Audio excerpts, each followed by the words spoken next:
سامعین، 2010 میں پاکستان کے دارالحکومت اسلام آباد کے قریب ایئر بلو کی پرواز کے المناک حادثے پر 15 برس تک جاری رہنے والی قانونی جنگ کے بعد اسلام آباد کی ڈسٹرکٹ اینڈ سیشن عدالت نے فیصلہ سناتے ہوئے حادثے کی ذمہ داری ایئر بلو پر عائد کر دی ہے۔ عدالت کے مطابق حادثہ ایئر بلو کی غفلت کے باعث پیش آیا، جس کے نتیجے میں ناقابل تلافی جانی نقصان ہوا۔ عدالتی فیصلے کے تحت حادثے کے 8 متاثرین کے خاندانوں کو مجموعی طور پر 5.4 ارب روپے بطور معاوضہ ادا کرنے کا حکم دیا گیا ہے۔ متاثرہ خاندانوں نے اس فیصلے کو انصاف کی دیر سے مگر اہم جیت قرار دیا ہے۔ مزید تفصیل حسن عباس سے۔ 28 جولائی 2010 ایئر بلو کی فلائٹ نمبر ED 202 جب کراچی سے اسلام آباد کے لیے روانہ ہو رہی تھی تو اس وقت کراچی میں پھلوں کی ریڑھی لگانے والے گوہر رحمان اپنے 22 سالہ بیٹے عرفان اور قریبی خاتون رشتہ دار کو اس فلائٹ پر سوار کر رہے تھے۔ الوداع کہتے ہوئے گوہر رحمان نے بیٹے سے کہا، دیکھو، جہاز میں احتیاط سے سفر کرنا اور کوشش کرنا کہ جلدی واپس آ جاؤ، مجھ سے اکیلے کام نہیں سنبھالا جاتا۔ قیصر ذوالفقار کے چھوٹے بھائی حیدر ذوالفقار بھی کراچی سے اسلام آباد کے لیے روانہ ہونے کے لیے ایئرپورٹ پہنچے۔ وہ کراچی اپنی منگنی کے لیے آئے تھے۔ ان دونوں سمیت 152 افراد اس فلائٹ پر سوار ہوئے۔ کچھ نے اپنے پیاروں کو الوداع کہا اور کچھ اسلام آباد میں اپنے قریبیوں سے ملاقات کے لیے بےتاب تھے۔ کسی کے یہ وہم و گمان میں بھی نہ تھا کہ وہ اب کبھی اپنے پیاروں سے مل نہیں پائیں گے، اور اس کے بعد ان میں سے چند خاندان 15 سال کی ایک لمبی قانونی لڑائی میں الجھنے والے ہیں۔ ایئر بلو کی یہ فلائٹ اسلام آباد تو پہنچی، لیکن قریب میں مارگلا کی پہاڑیوں سے ٹکرا کر حادثے کا شکار ہو گئی۔ اس حادثے میں عملے سمیت تمام مسافر ہلاک ہوئے۔ حادثے کے بعد ایئر بلو نے فی متاثرہ مسافر پہلے 10 لاکھ روپے کا معاوضہ دیا، پھر 50 لاکھ دینے کا کہا۔ شرط یہ تھی کہ لواحقین ایک معاہدے پر دستخط کریں گے۔ اسلام آباد میں صحافی قیصر ذوالفقار نے اس حادثے پر کئی برسوں تک رپورٹنگ کی۔ وہ کہتے ہیں کہ کچھ خاندانوں کی مجبوریاں تھیں، کئی خاندانوں کا واحد سہارا ہی چلا گیا تھا۔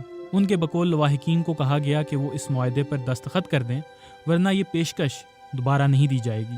اکثریت لواحقین نے اس معاہدے پر دستخط کر دیے، لیکن 8 ایسے تھے جنہوں نے ایسا کرنے سے انکار کر دیا، کیونکہ یہ معاوضہ انہیں پہنچنے والے نقصان کا اندازہ لگائے بغیر دیا جا رہا تھا۔ اس کے بعد اسلام آباد ہائی کورٹ میں درخواست دائر کی گئی، جہاں 2018 میں عدالت نے ایئر بلو کو پابند کیا کہ وہ 50 لاکھ روپے کی رقم عدالت میں جمع کروائے، اور پھر عدالت نے وہ رقم ان لواحقین کے حوالے کر دی۔ بعد میں یہ مقدمہ سول عدالت میں چلا۔ سپریم کورٹ کے وکیل عمر فاروق آدم نے 15 سال تک ایئر بلو حادثے میں ہلاک ہونے والے 8 لواحقین کے مقدمات کی مختلف عدالتوں میں پیروی کی۔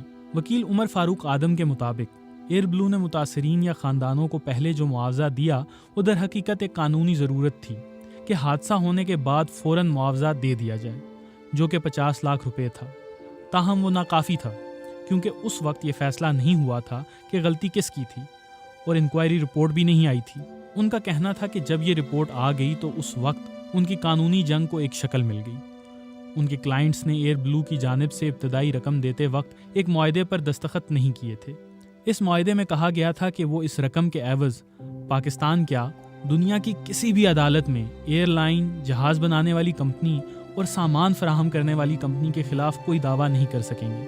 عمر فاروق ایڈوکیٹ کے مطابق سول عدالت میں ایئر بلو کی غلطی ثابت ہوئی، مگر وہاں پر فیصلہ ہوا کہ لواحقین کو 1 کروڑ روپے دیا جائے۔ اس فیصلے کے خلاف ایئر بلو کے ساتھ ساتھ انہوں نے بھی اپیل کی۔ پھر یہ مقدمہ اسلام آباد کی additional district court number 3 west میں جج رسول بشیر کے پاس چلا گیا۔ عدالت میں ایئر بلو حادثے کے متاثرین نے استدعا کی کہ ایئر بلو نے بین الاقوامی اور ملکی قوانین کے تحت مکمل معاوضہ ادا نہیں کیا۔ حالانکہ انکوائری رپورٹ میں بتایا گیا تھا کہ جہاز کے عملے نے دوران پرواز درست فیصلے نہیں کیے اور قواعد و ضوابط کی خلاف ورزیاں کی تھیں۔ درخواست میں کہا گیا کہ خراب موسم میں لینڈنگ کی کوشش کے دوران جہاز کو خطرناک علاقے میں کم بلندی پر لے جایا گیا، اور یہ حادثہ ایئر لائن کی غلطی کی وجہ سے ہوا۔ درخواست گزاروں نے دعویٰ کیا کہ انکوائری سے پہلے ہی ایئر بلو نے متاثرین کو معاوضے کی پیشکش کی اور ایک غیر قانونی معاہدے کے لیے دباؤ ڈالا گیا۔ متاثرین کے مطابق صرف 50 لاکھ روپے ادا کیے گئے، جو نہ معاملہ ختم کرتا ہے اور نہ نقصان کا ازالہ۔